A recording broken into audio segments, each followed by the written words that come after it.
All right, everybody, welcome back to Wasted Attentions podcast. Today we have a very special guest on the line from the band of Virtue. We've got Damon calling in. How you doing, man? I'm doing fantastic. How are you guys doing? Awesome, man. Thanks for coming on. Not a problem. You know, it's interesting the way that we kind of went to contact you. With all due respect, I've never heard of the band before. I actually was at the Hobart Art Theater a couple weeks ago and saw you guys open up for King 810. And man, you guys just blew me away, and I knew that we had to get you on the show. That was quite the stellar performance you had there. Oh, thank you very much, man. No, it was a pleasure, man. I have to ask you, playing in basically like a movie theater with seats, that had to be super weird and not traditional what you guys are used to. Yeah, for the most part. We've played movie theater style places like Soma and Sandy and a couple of other venues. There's another one, I think, in Washington. Okay. So we don't come across them very often, Mm-hmm. but they're interesting when they come up. Yeah. Yeah, I can imagine, man. I enjoyed how you guys were calling for people to come up near the front. I can't remember exactly what it was that you said, but like, this is kind of awkward for us. You guys need to fill up the front here, because there was like a shit ton of people just like hanging out in the back. It's like, what are you doing, man? Oh, yeah.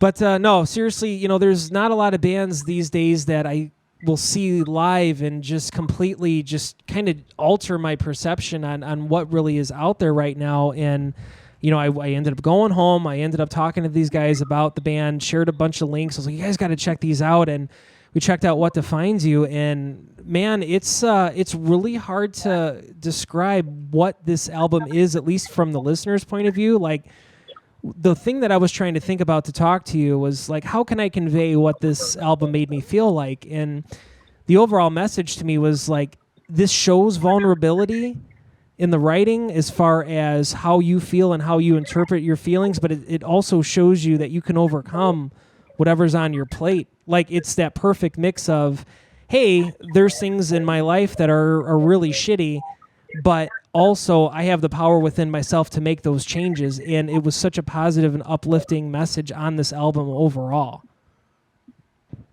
Oh, yeah, no, it's one of the albums where lyrically we wanted to construct it in a way where it takes you on a journey. Okay. It's multiple stories from all of us, but kind of through the lens of one character. And the backdrop, I guess, I don't know, we take some of our favorite albums like Linkin Park, Meteora, like the sonic diversity of that, Okay. but the vulnerability of Mike and Chester, and then they being able to kind of make it cohesive without it becoming stale or monotonous. Like, that was one of the goals that we had for it. So No, in a more basic sense, it was like just show who we are in all ways. it did. There wasn't one specific genre that I felt that you guys had stuck to for that entire album. I mean, you had quite a handful of songs that really did keep your attention. And obviously with Thanks for Nothing, that was such a really well-written song to kind of get that commercial aspect of it with not making it feel cheap or watered down. It still came across really organic, and it had that catchy hook. Oh, yeah, and that's one of our favorite songs, not only to play live, but Mhm. it's like in the studio, it was one of the quickest ones that popped up, because I originally actually had a demo for another song, but I couldn't sleep the night before.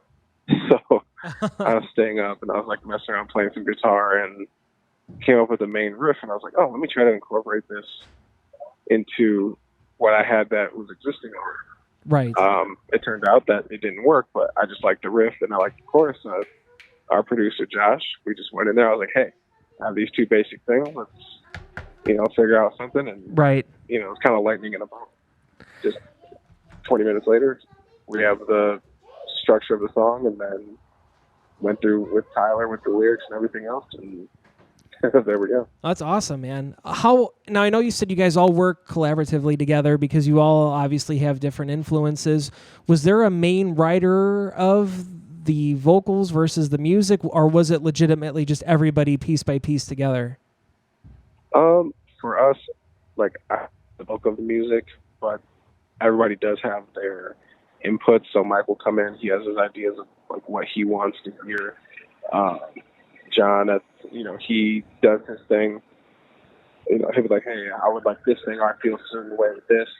Mm-hmm. Lyrically, Tyler and myself will split the writing duties. Okay.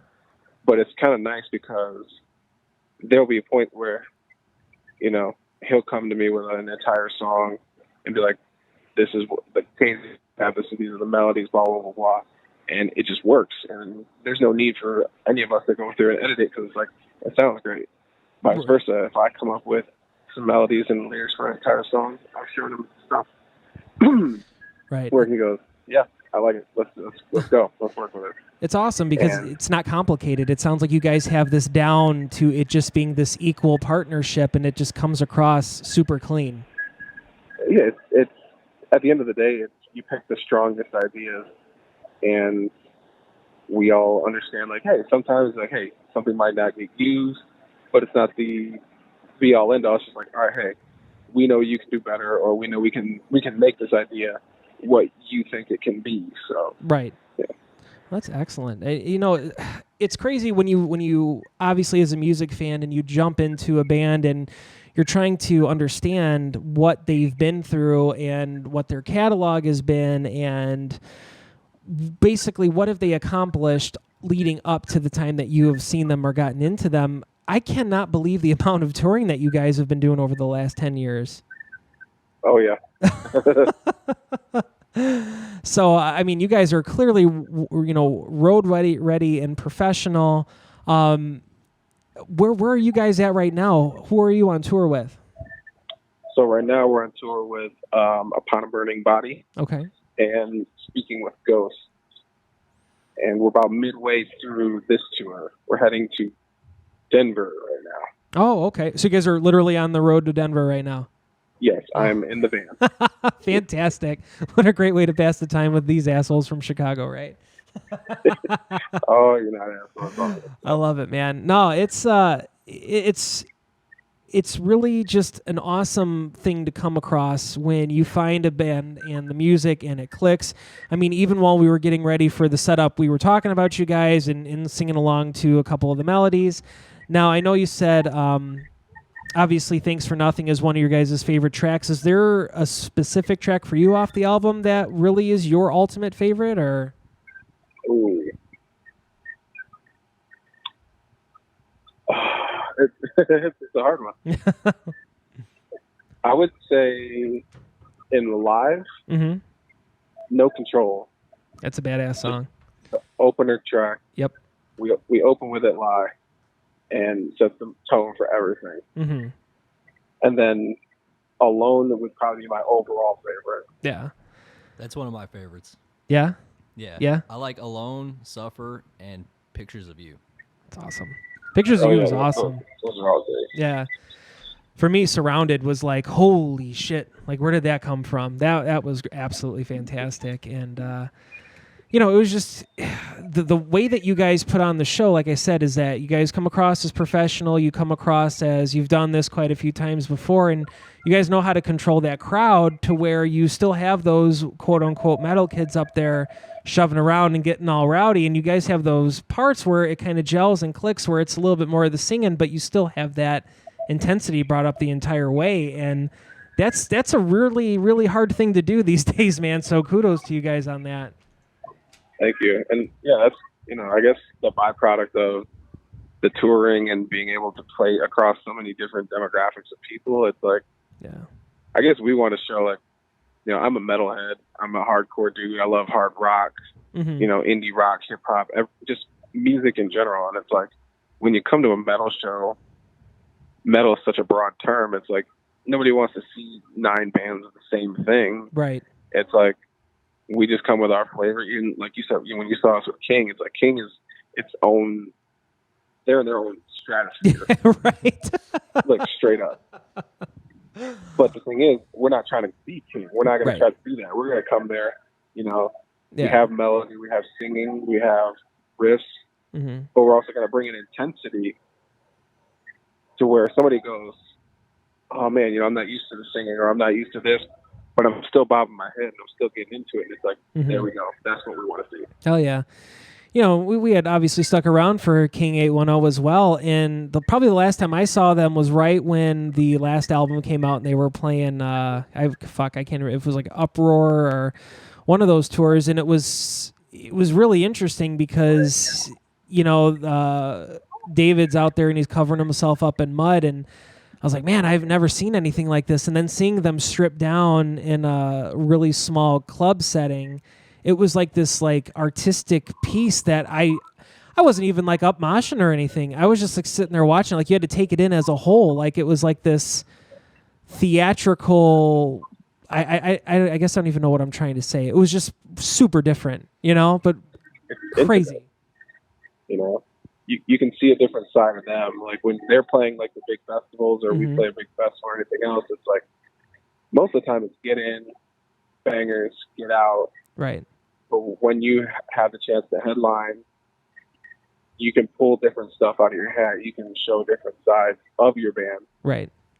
And a band, especially like King, they are heavy. But they have the orchestral side to them. They have like the more spoken word Johnny Cash style storytelling side of David's, mind that you can see in that. Oh, that's awesome. And I'm not trying to, we don't dig on dirt or we don't do anything, but like off the stage, are those guys all real down to earth, or are they just kind of more straightforward? Oh, they're both. They are all straight shooters. Yeah. What they talk about in their music is true. It's, stuff that they've lived, they go through living in Flint. The parts of Flint that they come from are not the nicest places, and there's still ongoing stuff there, but they keep true to it. They stay real to it. We've known them and had the pleasure of being friends with them for a long time. That's awesome. So.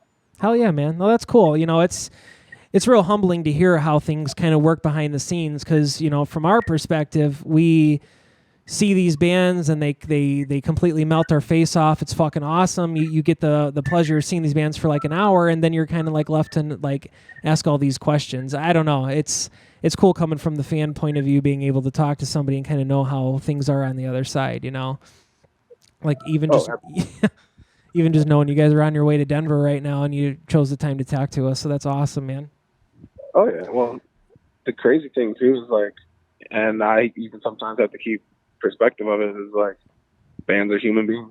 They're comprised of people. Hell yeah. People have feelings and emotions that are not just based on what happens on the stage. So for sure. No, it's true, man. And the business side of things, I can imagine can get so cluttery because, all right, hey, here we are. We're going to play for an hour. Hey, stop by the merch table. We're fucking exhausted and sweaty as shit, man, but we're going to give you everything that we can. And you guys make yourself really accessible. And that's something that a lot of bands won't do these days.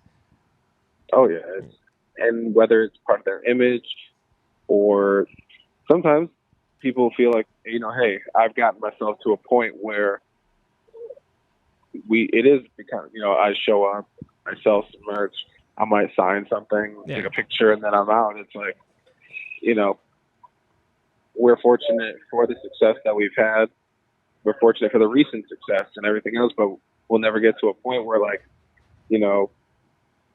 we aren't going to be able to be accessible to people or to be able to talk or touch, because I think that's a part just of us. Like, it helps build that connection to where, you'll want to come back and see us for sure, and talk to us. And maybe, it's like, if we don't get a chance to talk this time, you can talk to us online or next time. Yeah. And we just want to be able to, like I said, go around the world, have friends and family anywhere, and, be a support system for people. And for us, we also you never know, you might need something in return. I mean, how many horror stories have you heard of bands traveling or touring and something happens? Your shit gets stolen. Yeah. You break down or anything else. And it's like, if people think that you're just a rock star, you have everything taken care of, it's like, oh, no, you're good. You're all right. You're this. But it's like, if you expose yourself and you're like, hey, no, that's true. I need help. Right. I have this or da-da-da-da, then it's like, oh, if you have that connection with somebody, you're more prone to be like, hey, I will go out of my way to help them, because guess what? They went out of their way when they were here. They didn't have to go out to eat with us. They didn't have to sit here and talk just about life if they were going through something or if we were going through something. Right. So just building that relationship genuinely. Absolutely, man. No, it's crazy. Like you said, it just shows that you're a human being, and even watching you on stage, man.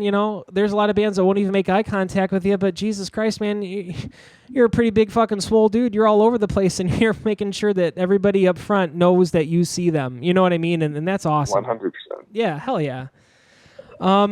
Also, too, now all the information I have on you guys is just directly off of your website. So I just want to make sure, with What Defines You, this is off of Sharp Tone Records? Yes. Okay, so what can you tell me about your relationship with them? I mean, they're awesome. Sure, Keith is the man. He gave us a chance to get to that next level. It's something that we've, dreamed of doing for a while. Like, most people, when they start off in bands, are like, hey, you want that recognition or that co-signature of like somebody else being invested in your passion, into your work. Right. And he came along at a time when I think we needed, we did need a little bit of help, but we were also doing stuff on our own to where he's like, hey, I want to work side by side with you. It's not just, I guess, giving you this or giving you this. Like, we have our thing, he has his thing, and we can work together to get to the next level for both of us. So. Oh, that's awesome, man. Well, yeah, we wish you nothing but success, especially being out on the road right now, obviously being safe. Keep doing what you're doing. Obviously, you're out supporting the new album, What Defines You. People out there who are listening to the show definitely need to check this album out. I know that I suckered our co-host into this too, who are totally into it. I know that you guys are obviously on your way to the next venue, so I'm not going to keep you. I do want to ask you one final question. What we like to do is when we interview artists, we like to ask them from their point of view, what is their mosh pit etiquette? What is something that you can tell music fans that are listening to this right now for advice in the mosh pit? What is your one thing that you would like to be known about that? Mosh pit etiquette. So, pick each other up, watch out for each other. And yes, we understand that things will get rowdy. Sometimes they can get violent, but everyone there is there to have a good time. And it should not be a place to intentionally hurt people. Like, if we see that or anything else, then it's like, we're going to do something about it. If you are intentionally targeting people or just like punching or just starting fights just to do it, it's like, there's not a place for that. We understand that there's a stigma, like, people, like normal people, regular people, they'll see moshing or hardcore dancing or anything else, and it's like, oh, they're hurting themselves or beating each other up. They don't understand it. And it's like, no, it's therapeutic in a way that like wrestling or judo or any type of like physical, interaction with another human being is cathartic. But there's also a way of doing it that you can, I'm not gonna say you not hurt each other, because sometimes you need a little bit of that pain to kind of feel alive, but you're not going in there to maim or intentionally just like, right, cause people the most physical harm possible. Yeah. So it's just be respectful, watch out for one another, and if you do see somebody that's in a little bit of trouble or they might look like they're in over their head, push them to the side. Oh, like, yeah. hey, Yep. calm down, watch the band, enjoy the energy from the side, but just Exactly. eyes and ears, be observant. Awesome. All right, Damon. Listen, man, thank you so much for your time today, man. We'll definitely be sharing this on our socials, Facebook, Twitter, Instagram, all that fun stuff. We'll make sure to tag you guys.